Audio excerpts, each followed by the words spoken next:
नमस्ते दोस्तों, मैं उर्मिला सालुंखे।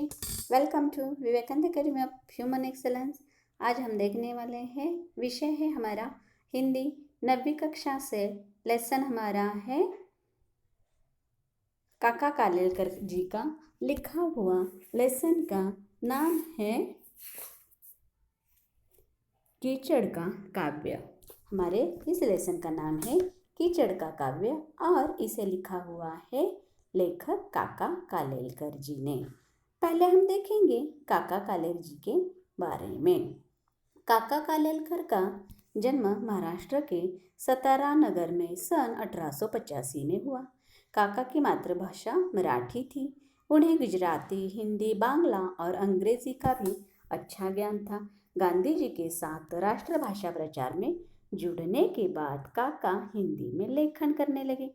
आज़ादी के बाद काका जीवन भर गांधी जी के विचार और साहित्य के प्रचार प्रसार में जुटे रहे। महात्मा गांधी के अनन्य अनुयायियों में विनोबा भावे, सीमांत गांधी, अब्दुल गफ्फार खां और काका कालेलकर समान रूप से याद किए जाते हैं। नई दिल्ली में गांधी संग्रहालय के निकट सन्निधि में काका के जीवन से जुड़ी बहुत सी वस्तुएं और उनका साहित्य आज भी देखा जा सकता है।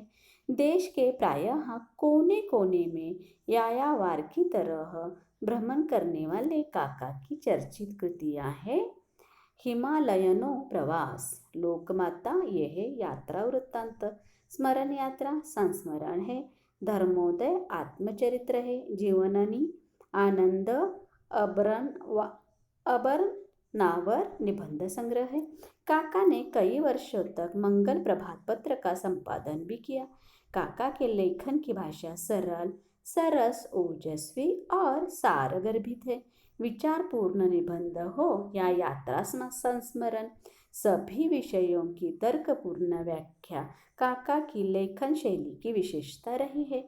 एक हिंदी तरभाषी लेखक द्वारा मूलतः हिंदी में लिखे इस ललित निबंध कीचड़ का काव्य में काका ने कीचड़ की उपयोगिता का काव्यात्मक शैली में बखान किया है।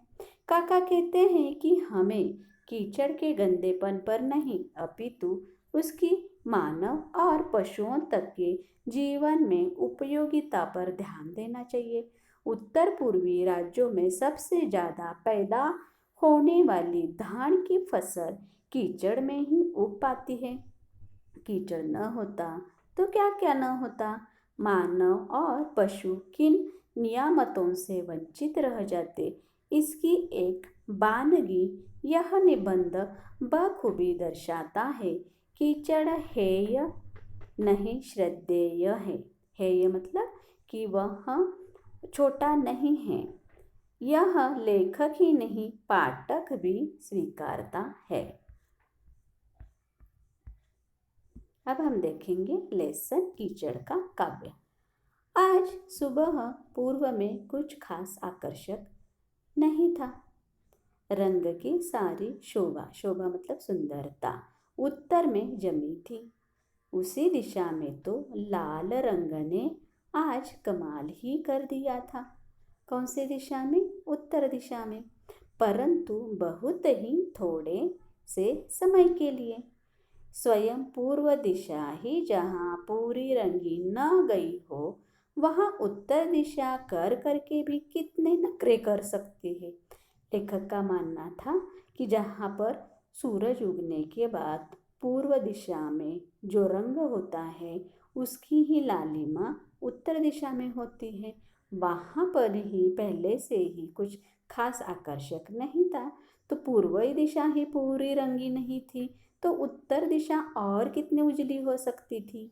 देखते देखते वहाँ के बादल श्वेत पूनी जैसे हो गए। श्वेत यानी सफ़ेद पूर्णिमा की तरह हो गए और यथाक्रम दिन का आरंभ ही हो गया। यथाक्रम दिन का आरंभ हो गया मतलब सूरज उग गया। हम आकाश का वर्णन करते हैं, पृथ्वी का वर्णन करते हैं, जलाशयों का वर्णन करते हैं, पर कीचड़ का वर्णन कभी किसी ने किया है? लेखक हमसे ही क्वेश्चन पूछते हैं। कि हम आकाश, पृथ्वी, जलाशय सब का वर्णन करते हैं, लेकिन कीचड़ का वर्णन कोई भी नहीं करता है। कीचड़ में पैर डालना कोई पसंद नहीं करता। कीचड़ में पैर डालना कोई पसंद नहीं करता।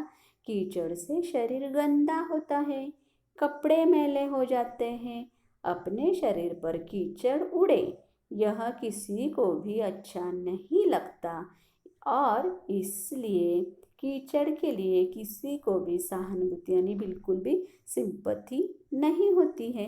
यह सब यथार्थ है। यथार्थ मतलब हाँ, यह सब सच है, किंतु तटस्थता से सोचे। तटस्थता मतलब एज अ थर्ड पर्सन, थोड़ी दूरी से हम लोग वहाँ पर देखें, तटस्थता से सोचे तो हम देखेंगे कि कीचड़ में कुछ कम सौंदर्य नहीं है।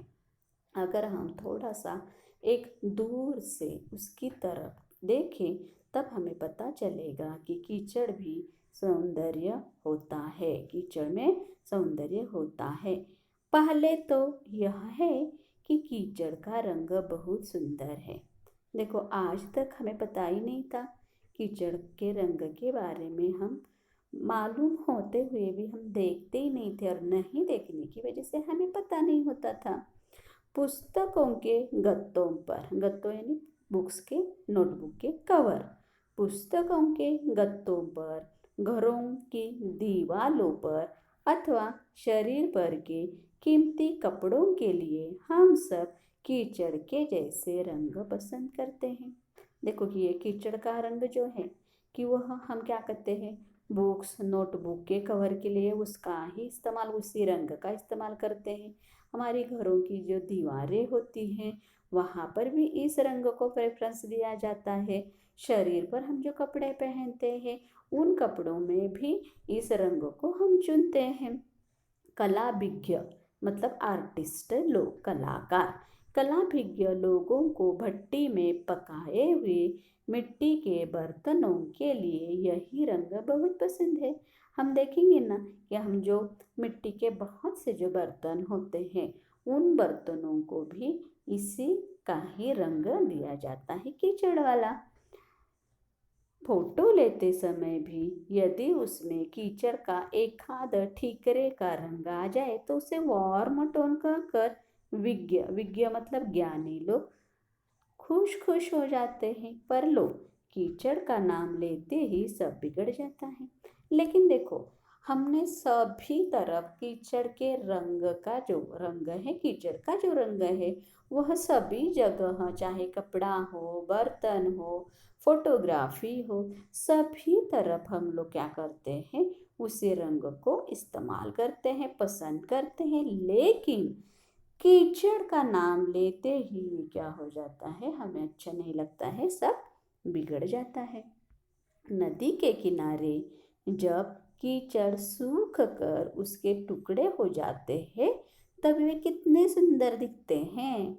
अगर आपने यह दृश्य देखा हुआ होगा तो ही आपको इसके बारे में पता चलेगा कि जब नदी के किनारे बारिश होने के बाद बहुत सारा कीचड़ फैलता है, कुछ दिनों के बाद वो कीचड़ सूखता है, उसके ऊपर सूरज की रोशनी क्या होती है, गिरती है और तब वह बहुत कीचड़ का अलग प्रकार का एक टाइप दिखाई देता है। वो तब कैसे दिखता है, वो सुंदर दिखता है। ज़्यादा गर्मी से जब उन्हीं टुकड़ों में दरारें पड़ती हैं, दरारें यानी क्रैक, और वे टेढ़े हो जाते हैं तब सुखाए हुए खोपरे जैसे दिख पड़ते हैं। देखा कि लेखक कहते कि अगर हम ध्यान से बारीकी से देखें तो वह हमारे घर में जो नारियल होता है उसका सूखा खोपरा होता है, उसका जो पिछला जो हिस्सा होता है उसके जैसे यह कीचड़ के टुकड़े जब सूरज की रोशनी पड़ने से उसमें दरारें पड़ती हैं तब वह वैसे दिखाई देता है। नदी किनारों मीलों तक जब समतल और चिकना कीचड़ एक सा फैला हुआ होता है तब वह दृश्य कुछ कम खूबसूरत नहीं होता। चिकना कीचड़ यानी एकदम नरम मुलायम कीचड़ क्या होता है, नदी के किनारे प्लेन एक ही साइड से, एक ही लाइन से, एक ही समतल, बिल्कुल भी, तब वह दृश्य बहुत सुंदर दिखाई देता है। इस कीचड़ का पृष्ठभाग, पृष्ठभाग मतलब ऊपरी हिस्सा, इस कीचड़ का पृष्ठभाग कुछ सूख जाने पर उस पर बगुले और अन्य छोटे बड़े पक्षी चलते हैं। तब तीन नाखून आगे और अंगूठा पीछे, ऐसे उनके पद चिन्ह मतलब पैरों के निशान मध्य एशिया के रास्ते की तरह दूर दूर तक अंकित, अंकित होना मतलब क्या, वहां पर उस निशानों का छाप दिखाई देना। इसी रास्ते अपना कारवा, कारवा यानी समूह या ग्रुप, ले जाने की इच्छा हमें होती है। देखा कि जब नदी के किनारे चिकना मुलायम कीचड़ एक जैसे फैला हुआ रहता है, उसका दृश्य भी बहुत सुंदर होता है। थोड़ा वो सूखने के बाद उसे, उसके ऊपर अलग अलग प्रकार के छोटे बड़े पक्षी चलते हैं, तब उनके पैरों के निशान हमें दिखाई देते हैं और वह कहाँ कहाँ तक जाते हैं, वहाँ वहाँ तक जाने की इच्छा हमारी भी होती है। फिर जब कीचड़ ज़्यादा सूख कर जमीन ठोस हो जाए, ठोस यानी कड़क, तब, ज़्यादा कड़क नहीं, मीडियम कड़क, तब गाय, बैल, पाड़े, भैंस, भेड़, बकरे इत्यादि के पद चिन्ह उस पर अंकित होते हैं। जब इन कीचड़ों के ऊपर से यह जानवर चले जाते हैं तो उनके भी पैरों के निशान वहाँ पर क्या होते हैं, अंकित होते हैं, दिखाई देते हैं। उसकी शोभा और ही है, उसकी भी सुंदरता अलग है। जिस प्रकार का प्राणी वहाँ से जाता है, उसी प्रकार के उसके पैरों के जो खूर होते हैं, उसके निशान हमें दिखाई देते हैं। और फिर जब दो मदमस्त पाड़े अपने सींगों से कीचड़ को रौंद कर आपस में लड़ते हैं, तब नदी किनारे अंकित पद चिन्ह और सींगों के चिन्हों से, माने महिषकुल, महिषकुल यानी भैंसों का परिवार, के भारतीय युद्ध का पूरा इतिहास ही इस करदम, करदम यानी कीचड़, लेख में लिखा हो ऐसा भास होता है। देखो, कवि, लेखक की कल्पना क्या है कि ऐसे कीचड़ पर जब दो मदमस्त, बहुत मस्त पाड़े एक दूसरे के साथ जिस प्रकार से लड़ाई कुश्ती करते हैं, और तब उनके सींगों से निकाला हुआ कीचड़ के ऊपर जो भी पिक्चर है या फिर उनके पैरों के निशान हैं, उसे देखकर ऐसे लगता है कि महिषकुल भारत युद्ध का इतिहास यहाँ इस कीचड़ के द्वारा ही लिखा गया हो, क्योंकि उसके निशान वहाँ पर दिखाई देते हैं जैसे इतिहास में होता है वैसे।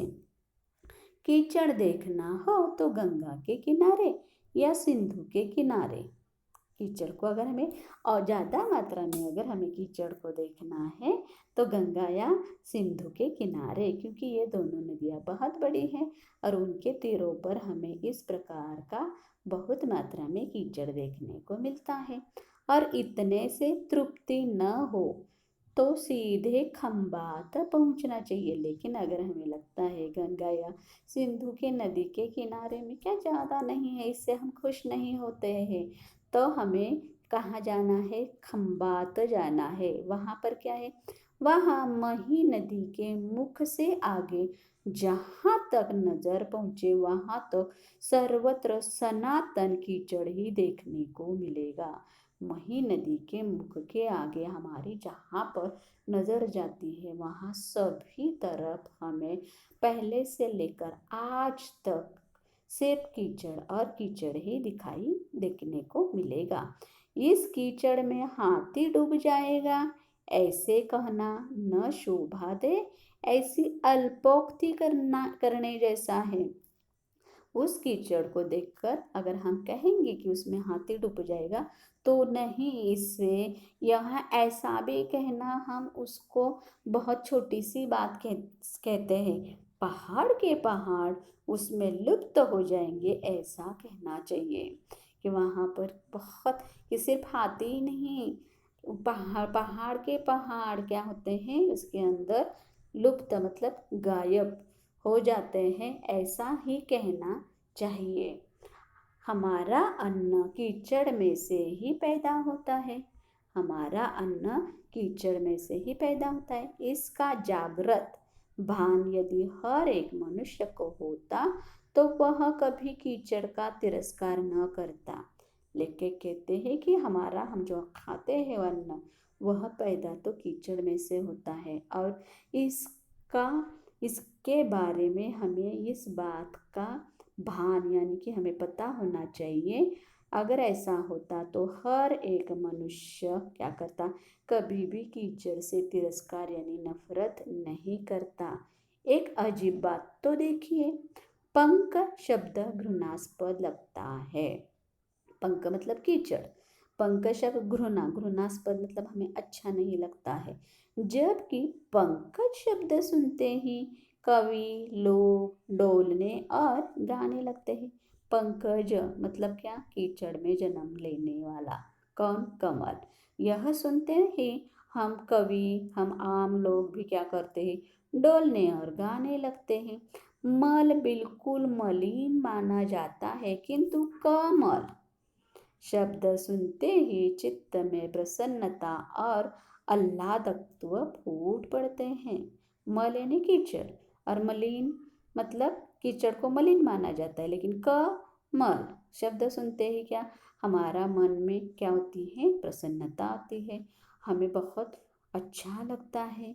कवियों की ऐसी युक्ति शून्य वृत्ति उनके सामने हम रखेंगे तो वे कहेंगे कि आप वासुदेव की पूजा करते हैं, इसलिए वसुदेव को तो नहीं पूजते, हीरे का भारी मूल्य देते। यहाँ पर लेखक का मानना यह है कि अगर हम यही बात ऐसे कवियों के सामने कहेंगे कि मल से तो आपको अच्छा नहीं लगता, लेकिन कमल बोलते ही सब खुश हो जाते हैं, तब ऐसे कवियों की हम उनको ऐसा कुछ कहेंगे तो वो क्या कहेंगे कि आप वासुदेव यानी श्री कृष्ण की पूजा करते हैं, इसलिए वसुदेव मतलब श्री कृष्ण के पिता को तो नहीं पूजते।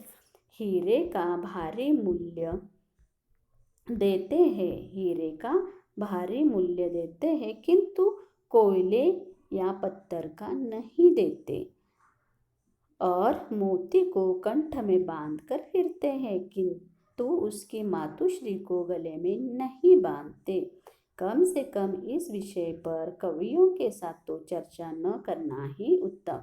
अगर हम कवि को ऐसा कुछ कीचड़ के बारे में कहेंगे तो वह ही हमें ही कुछ एग्जाम्पल्स देंगे, जैसे वासुदेव और वसुदेव, या फिर हीरा और हीरे के बारे में कि हीरा तो कोयले से जन्म लेता है, लेकिन इसीलिए हम कोयला या पत्थर को तो नहीं बांधते, हम तो क्या कोयले में से निकलने वाले मोती को ही कंठ में बांध कर फिरते हैं, और उसकी जो मातुश्री जो है, जो शिंपला होता है वो उस जन्म देने वाली, उसे तो हम नहीं बांधते हैं। कम से कम अगर हम ऐसे विषयों पर कवियों से बात करेंगे तो वह हमारे बहुत से कुछ एग्जाम्पल्स उदाहरण ऐसे सुनाएंगे कि बस, तो इससे अच्छा यही है कि हम इनके ऊपर बात ही नहीं करेंगे।